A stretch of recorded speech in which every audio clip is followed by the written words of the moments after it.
नमस्ते साथियों, कैसे हैं आप लोग। आशा करता हूं कि आप लोग ठीक तरह से होंगे और अपना अध्ययन ठीक तरह से कर रहे होंगे। भारतीय राज्य व्यवस्था का यह 71वां व्याख्यान है और इसके अंतर्गत हम प्लानिंग कमीशन यानी योजना आयोग के बारे में अध्ययन करेंगे।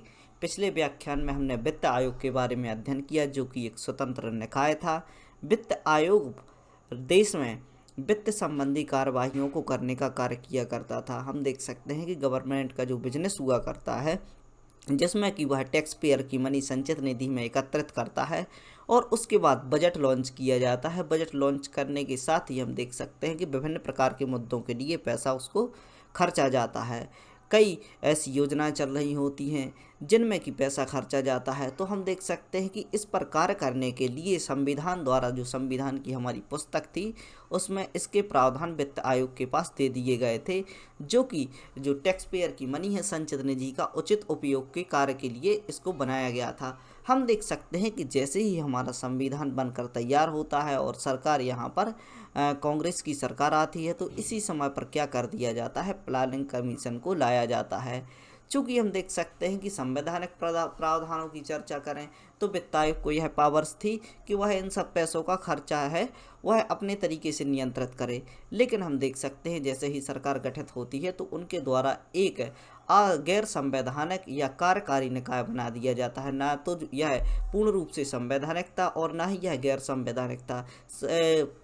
संवैधानिक तौर पर हम समझें कि संवैधानिक क्यों नहीं था, क्योंकि इसे संविधान में लिखा नहीं गया था, इसलिए यह संवैधानिक नहीं था।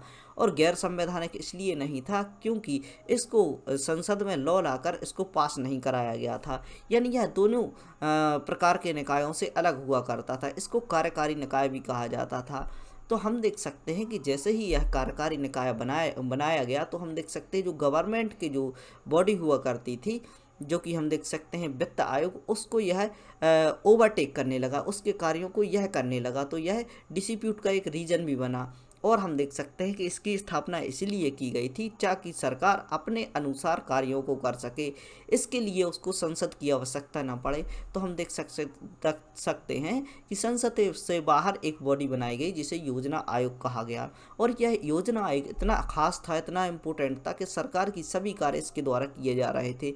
जिस प्रकार हमने पंचवर्षीय योजनाओं की बात की, प्रत्येक 5 वर्ष के लिए एक योजना बना दी जाती थी, उसका इम्प्लीमेंटेशन भी योजना आयोग के द्वारा किया जाता था। तो आज हम बात करेंगे योजना आयोग के बारे में और समझने का प्रयास करेंगे कि कितनी ऐसी शक्तियां थी इसके पास थी जो कि यह कार्य कर रहा था। और इसके अलावा हम और भी जानकारी को प्राप्त करने का प्रयास करेंगे कि इसके द्वारा क्या क्या कार्य किए गए। चलिए प्रारंभ करते हैं आज का व्याख्यान और समझने का प्रयास करते हैं योजना आयोग के बारे में। हम समझते हैं कि यह संवैधानिक निकाय नहीं था और ना ही गैर संवैधानिक निकाय था। इसे हम कार्यकारी निकाय कह सकते हैं क्योंकि यह कार्य करने का कार्य करता था।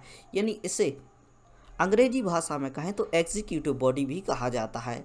इसे अतिरिक्त संवैधानिक निकाय भी बोला जाता था क्योंकि हम देख सकते हैं कि यह संवैधानिक कार्यों को तो कर रहा था लेकिन संविधान में वर्णित नहीं था। चलिए आगे देखते हैं। इसे मार्च 1950 में ही बना दिया गया। अब हम देख सकते हैं कि मार्च की तारीख आपको याद रखनी है कि मार्च महीने में इसको बना दिया गया। और हमारा संविधान बनकर लागू कब हो गया था? 26 जनवरी 1950।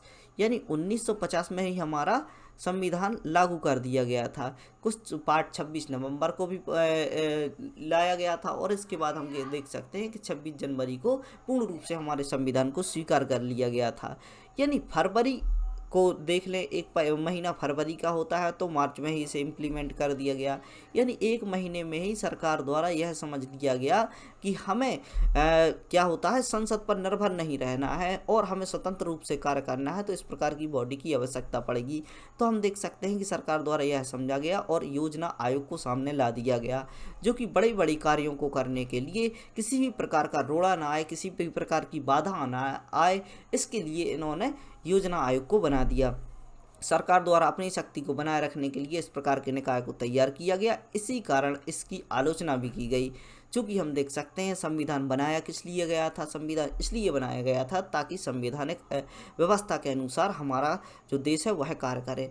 लेकिन हम देख सकते हैं कि साथ ही साथ जो सरकार थी वह बाहर भी देख रही थी, जिस प्रकार की जो चाइना है और भी अन्य देश हैं वह अपनी नीतियों को जिस प्रकार से लेकर चल रहे थे तो उसी प्रकार की कॉपी हमारे द्वारा की जा रही थी। तो हमारे यहाँ पर जब सरकार गठित की जाती है तो उनके द्वारा भी इसी प्रकार की कार्य किए गए। हम देख सकते हैं कि रसिया में भी इसी प्रकार की योजनाएं चलाई जा रही थी। अतः बाहर की चीज़ों को देखते हुए इन्होंने भी अपने यहाँ पर कार्य को करने के लिए यह एक आइडिया लिया जिसके द्वारा यह अपना कार्य करना चाहते थे। यह एडवाइजरी प्लानिंग बोर्ड द्वारा बनाया गया था, यानी एडवाइजरी यानी सलाहकार, कुछ सलाहकार समिति की स्थापना की गई थी जिसे एडवाइजरी प्लानिंग बोर्ड भी कहा जाता था। इसके द्वारा इसे बनाया गया था और इसके अध्यक्ष हुआ करते थे केसी नगोई। और हम देख सकते हैं केसी नगोई जो कि एडवाइजरी प्लानिंग बोर्ड के अध्यक्ष हुआ करते थे, तो इन्हीं को क्या बना दिया गया, जो योजना आयोग था उसका चेयरमैन बना दिया गया था। इसे गैर संसदीय निकाय भी कहा जाता है। गैर संसदीय इसलिए क्योंकि संसद द्वारा इसे पारित नहीं किया गया था। भारत में योजना आयोग को योजना बनाने का सर्वोच्च अंग माना जाता था, यानी जो योजनाएं बनाई जाती थी तो यह सबसे प्रमुख या सबसे बड़ी बॉडी मानी जाती थी जो कि योजनाएं बनाने का कार्य करती थी।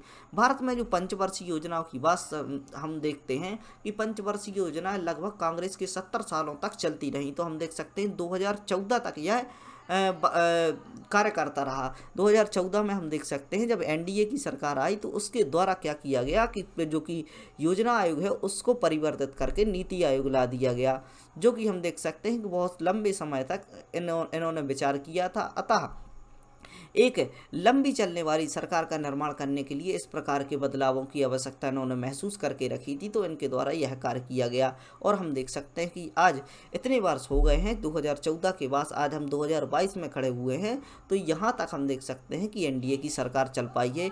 इसके पीछे यही रीजन था कि इनकी जो स्ट्रैटेजी तो इस प्रकार की हुआ करती थी कि यह पूर्ण रूप से कांग्रेस को टैकल करना चाहते थे। उनकी जो जिस प्रकार से जड़ें बनी हुई थी उनको समाप्त करना चाहते थे। तो पूर्ण स्ट्रेटजी के साथ यह सरकार आती है और सरकार के द्वारा अपने इस प्रकार के कार्य किए गए कि वह आज भी चल रही है। चलिए आगे देखते हैं। योजना आयोग के कार्यों के बारे में हम जानकारी प्राप्त करें तो सरकार द्वारा प्रारंभ में वित्त आयोग की शक्तियों को योजना आयोग के लिए देना पड़ा। यानी हम देख सकते हैं सबसे पहले यह जो बॉडी बनाएगी इसने क्या किया कि जो वित्त आयोग हुआ करता था जो कि एक सरकारी निकाय हुआ करता था, अतः संविधान में यह वर्णित हुआ करता था, तो इसको टैकल किया गया। तो इसके कार्यों को कहाँ पर ला दिया गया, योजना आयोग के अंतर्गत ला दिया गया। यानी पैसा खर्चने की जो बात है, अब हम देख सकते हैं कि किसी भी योजना चल रही है उसके लिए पैसा खर्चना है तो आपके लिए क्या करना पड़ेगा, यहाँ पर वित्त आयोग है, वित्त आयोग द्वारा उसकी जांच की जाएगी, जांच होने के बाद वह राष्ट्रपति को सौंपा जाएगा, राष्ट्रपति के बाद संसद में आएगा, यह दोनों सदनों में पेश किया जाएगा। दोनों सदनों में पेश कराने के बाद फिर उसका कार्य क्या होगा, वह सरकार के इसमें हिस्से में आएगा और जब वोटिंग करा दी जाएगी सब कुछ होने के बाद क्या होगा, उसे लोगों तक पहुंचाया जाएगा, यानी योजना के लिए पैसे आवंटित हो गए। लेकिन हम देख सकते थे इन सब चीज़ों को बायकॉट करने के लिए सरकार द्वारा योजना आयोग को बनाया गया और सीधे तौर पर वह पैसे का आवंटन कर रहे थे। इसका उद्देश्य मानव संसाधनों को उचित तरीके से प्रयोग करना था। अब हम देख सकते हैं कि योजना जब भी कोई ऐसी चीज़ लाते हैं जिसके पीछे आपके महत्व जुड़े होते हैं तो आप लोगों को भी तो समझाना है। एक डेमोक्रेटिक यानी लोकतांत्रिक सोसाइटी के लिए जो हमारा देश हुआ करता है तो उसको भी तो कुछ अच्छी अच्छी बातें कहनी है ताकि इसका विरोध ना हो, इसको अच्छे तरीके से लिया जाए। तो इनके द्वारा भी अपनी बहुत सी बातें की गई, बहुत से वायदे किए गए कि इस प्रकार की बातों को करने के लिए हम क्या कर रहे हैं, योजना आयोग को ला रहे थे। तो इनके द्वारा किया गया कि हम मानव जो संसाधन है यानी ह्यूमन रिसोर्सेस हैं, आप देख सकते हैं मानव संसाधन एक बहुत ही अच्छा शब्द निकल कर आया है, इसके बारे में हम थोड़ी सी बात करेंगे। हम देख सकते हैं कि मानव तो सभी है, हम देख सकते हैं कि बहुत सारी जनसंख्या है, इसमें मानवों की संख्या बहुत सारी है, लेकिन उनको संसाधन के रूप में प्रयोग कैसे किया जाए। तो जब कोई व्यक्ति अपना व्यक्ति होता है जो ह्यूमन कैपिटल बन जाता है यानी वो पैसा कमाने का साधन बन जाता है तो उसे मानव संसाधन कहा जाता है। हम देख सकते हैं कि मानव संसाधनों का उचित तरीके से प्रयोग करनी यानी मानव संसाधन जो कैपिटल के रूप में देखे जा रहे हैं। हम देख सकते हैं कि बहुत सी जगह पर बेरोजगारी होती है। एक ही बात होती है कि यदि परिवार में 8 8 बच्चे होते हैं तो उसका भरण पोषण बहुत ही कठिन हो जाता है। लेकिन यदि यही 8 बच्चे यदि अच्छा कार्य करने लगे, किसी बिजनेस में लग जाएं, तो हम देख सकते हैं कि बहुत सारा पैसा घर में आएगा। तो उसी प्रकार से इन्होंने बात की कि यदि देश में जो मानव संसाधन है, यदि व्यक्ति इनके लिए कैपिटल बनाया जाए, इनके लिए यदि पैसा कमाने के लिए तैयार किया जाए, तो हम देख सकते हैं मानव संसाधनों के उचित प्रयोग की बात भी इसके द्वारा की गई थी। किन संसाधनों को प्राथमिकता देनी चाहिए, ऐसे कौन से संसाधन हैं जो कि देश की ग्रोथ कर सकते हैं, देश को आगे बढ़ा सकते हैं, उनको प्राथमिकता देना, सतत तरीके से इनका प्रयोग, यानी ऐसा प्रयोग ताकि पूरी अगली पीढ़ी तक, अगली या आने वाली कई पीढ़ियों तक इसका प्रयोग हो सके, वह बातें सम्मिलित थी। विकास हेतु मुद्दे को एकत्रित कर उन पर कार्य करना, यानी विकास के ऐसे मुद्दे जिनको एकत्रित करके उन पर कार्य किया जाना चाहिए, ऐसे मुद्दों को छांटना। प्रत्येक स्तर पर योजना को प्रत्येक स्तर पर पहुंचाने के लिए, यानी हम देख सकते हैं सबसे छोटी इकाई हमारे यहाँ पर परिवार मानी जाती है, परिवार के बाद आपके गांव आते हैं, गांव के बाद शहर आते हैं, शहर के बाद राज्य और राज्य के बाद केंद्र की बात होती है। तो प्रत्येक स्तर पर योजनाओं को पहुंचाने के लिए ढांचा तैयार करने की व्यवस्था भी इसमें बनाई गई थी। समस्या का समाधान, यानी किसी भी प्रकार की समस्याएं जो कि सभी स्तरों में होती हैं उनको समाधान खोजना तथा उनके कार्यों को प्रोत्साहित करने जैसी बातें यहाँ पर की गई। भविष्य के लिए कर्तव्य भी निर्धारित किए गए कि इस प्रकार के आपके कर्तव्य हैं, इनका निर्वहन आपको करना चाहिए। इस प्रकार हम देख सकते हैं योजना आयोग द्वारा अपने कर्तव्य भी दिए गए। यह निकाय केंद्र सरकार के अंतर्गत ही कार्य करता था, यानी हम देख सकते हैं यह केंद्र सरकार के अंतर्गत ही आता था और केंद्र में सरकार हुआ करती थी कांग्रेस की। चलिए, तो बहुत सी बातें हमने यहाँ पर समझी कि किस किस प्रकार के उद्देश्यों के साथ योजना आयोग को ला दिया गया था। अब अवशिष्ट मुद्दों की बात करें, ऐसे मुद्दे जो कि छांट दिए जाते थे, जो कि अलग कर दिए जाते थे, तो उनकी बात करें। यदि कोई कार्य इस प्रकार से आता है जिसके बारे में यह स्पष्ट नहीं था कि वह किस मंत्रालय के अंतर्गत आना चाहिए, यानी हम देख सकते हैं कि बहुत सी बातें निकल कर आती हैं। कोई मेरे प्राइवेट या सरकारी मेंबर बिल आते हैं, इसमें कोई भी ऐसे सुधारात्मक कार्य आते हैं कि इस प्रकार के कोई भी मिनिस्ट्री हुई, कोई भी ऐसा कार्य हुआ जो कि जनता के लिए करना है, तो हम देख सकते हैं ऐसे कार्यों के लिए सबसे पहले कहाँ रख दिया जाता था, सबसे पहले योजना आयोग के अंतर्गत ले जाया जाता था। और योजना आयोग के अंतर्गत आने के बाद देखा जाता था यदि यह किसी संबंधित मंत्रालय से संबंधित है तो उसके पक्ष में उसको सम्मिलित कर दिया जाता था, यानी वहाँ पर ट्रांसफ़र कर दिया जाता था। यदि वह किसी भी मंत्रालय में को डिफाइन नहीं करता, स्पष्ट रूप से पता नहीं चलता कि यह किस मंत्रालय को सौंप दिया जाना चाहिए, वह कहाँ पर कार्य करता था, योजना आयोग के अंतर्गत ही कार्य करता रहता था। अब नेशनल इंफॉर्मेटिक्स सेंटर को योजना आयोग के अंतर्गत रख दिया गया। यह आपके सामने उदाहरण है। पहले जो नेशनल इंफॉर्मेटिक्स सेंटर है, इसको सबसे पहले कहाँ लाया गया था, योजना आयोग के समक्ष लाया गया था तथा इसके अंतर्गत इसमें कार्य किया गया। इसके बाद इसको मंत्रालय में डाल दिया गया था। UIDAI, जिसके बारे में आपने समझा होगा कि जिसके द्वारा आधार ऑथेंटिकेशन की बात की जाती है। देश में हम देख सकते हैं कि आधार कार्ड बनाने की बात भी कांग्रेस के समय पर शुरू की गई थी, तो इसको पहले योजना आयोग के अंतर्गत भी ला दिया गया था। आपको उत्तर देना है कि वर्तमान में से किस मंत्रालय के अंतर्गत रखा गया है। अब हम आगे देखते हैं, यह एक प्रकार का सलाहकारी निकाय हुआ करता था, यानी कोई भी देश में ऐसा कार्य किया जाना है तो उसमें जो यहाँ पर माननीय व्यक्ति बैठे हुए थे जो कि सलाह देने का कार्य किया करते थे, तो यह एक ऐसी बॉडी बनाई गई थी जो प्रत्येक स्तर पर अपनी सलाह देने का कार्य करती थी। फिर भी इसे 1950 से 2014 तक कार्य किए, यानी हम देख सकते हैं कि इतने लंबे समय तक इसके द्वारा कार्य किए गए। यानी हम देख सकते हैं देश आज़ाद होता है और यह बॉडी ला दी जाती है, एक सलाहकारी निकाय के रूप में इसे प्रदर्शित किया जाता है और इसके बाद यह 1950 से लेकर 2014 तक कार्य करती है। संयोजन के बारे में बात करें तो इनमें कौन कौन से व्यक्ति शामिल होते हैं, तो यहाँ पर हम देख सकते हैं कि योजना आयोग में चेयरमैन प्रधानमंत्री स्वयं होता है। योजना आयोग जो होता है उसका चेयरमैन स्वयं प्रधानमंत्री होता है और वर्तमान में जो नीति आयोग चल रहा तो इसके भी चेयरमैन कौन है, प्रधानमंत्री जी हैं। इसमें डिप्टी चेयरमैन का पद भी हुआ करता है। हम देख सकते हैं कि पंचवर्षीय योजनाओं को बनाने की जिम्मेदारी भी इन्हीं के ऊपर हुआ करती थी। जो पंचवर्षीय योजनाएं बनाई जाती थी वह इनके प्रधानमंत्री जी हुआ करते थे, इनके अंगूठे के नीचे बनाई जाती थी।